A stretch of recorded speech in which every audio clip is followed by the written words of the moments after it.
El sesgo de atribución fundamental. ¿Por qué juzgamos a otros por su carácter, y nuestros propios errores por las circunstancias? Hay un error de pensamiento que cometes a diario sin darte cuenta.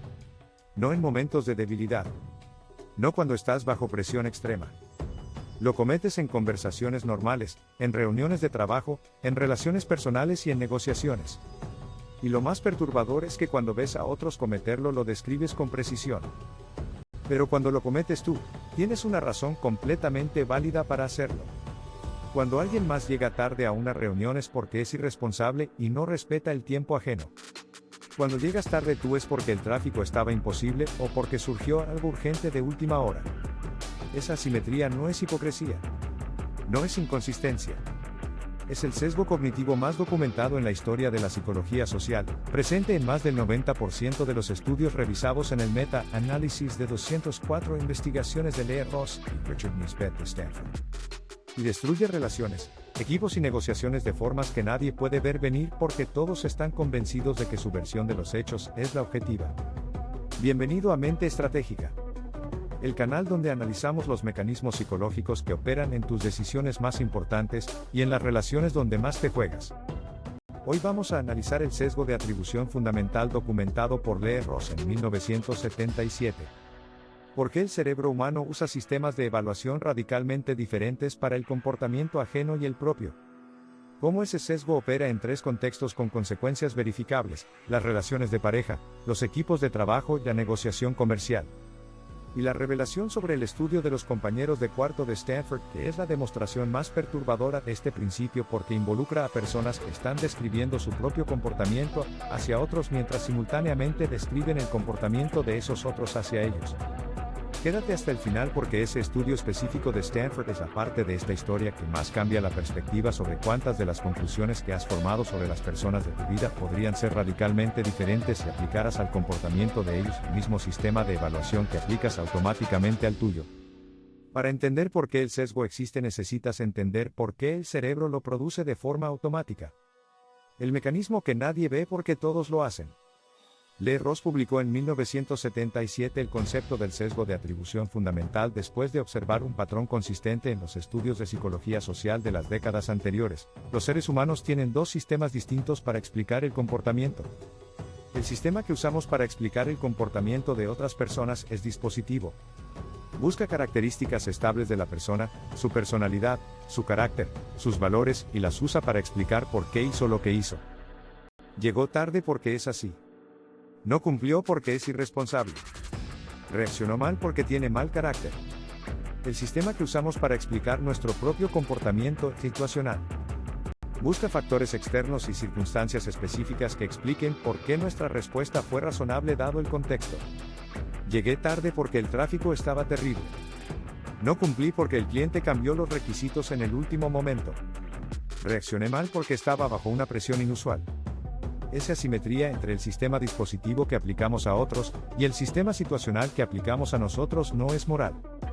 Es automática. El cerebro usa esos dos sistemas de forma inconsciente, y los resultados de cada sistema se sienten igualmente objetivos y válidos desde adentro.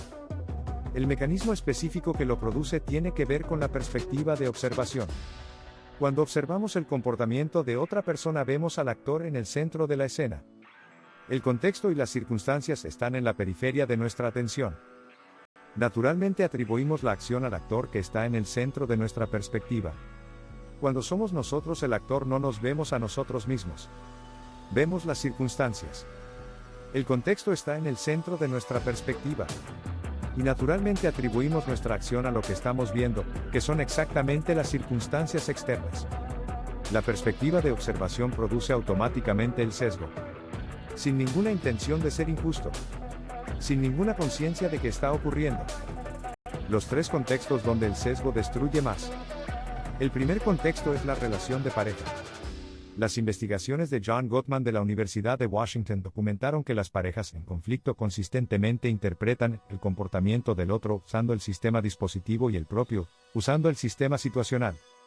Cuando la pareja no hace algo que prometió es porque es poco confiable. Cuando yo no hago algo que prometí es porque tuve una semana extraordinariamente complicada. Ese proceso, aplicado de forma simétrica por ambas partes, produce una espiral donde cada persona acumula evidencia de los defectos de carácter del otro mientras construye un archivo de justificaciones situacionales para los propios. El segundo contexto es el equipo de trabajo. Los estudios de gestión de equipos de Amy Edmondson de Harvard documentaron que los equipos con menor seguridad psicológica, que son precisamente los equipos donde el sesgo de atribución fundamental opera con más intensidad, tienen tasas de reporte de errores significativamente menores. Porque reportar un error en un equipo donde el sesgo domina implica que ese error será atribuido al carácter de quien lo cometió en lugar de a las circunstancias en que ocurrió. Y el tercer contexto es la negociación comercial. Cuando la contraparte rechaza una propuesta en una negociación, el sesgo lleva al negociador a atribuir ese rechazo a características de la persona, es intransigente, no quiere llegar a un acuerdo, en lugar de a las circunstancias de la contraparte, tiene restricciones que no están visibles, tiene presiones internas que no comunicó. Esa atribución dispositiva cierra opciones de negociación que el análisis situacional abriría.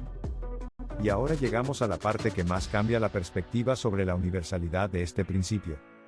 El estudio que los estudiantes de Ross hicieron en sí mismos.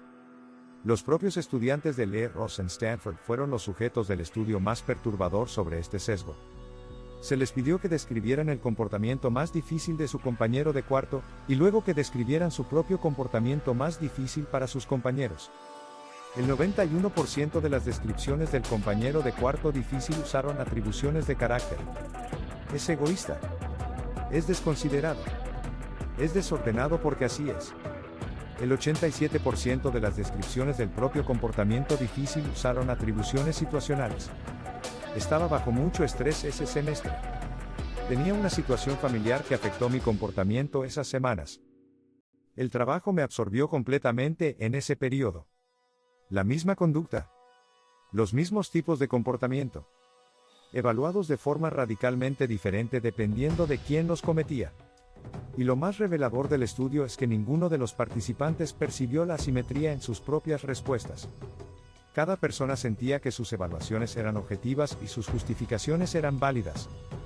Porque desde dentro del sesgo todo parece perfectamente razonable. Si este mensaje te tocó, suscríbete.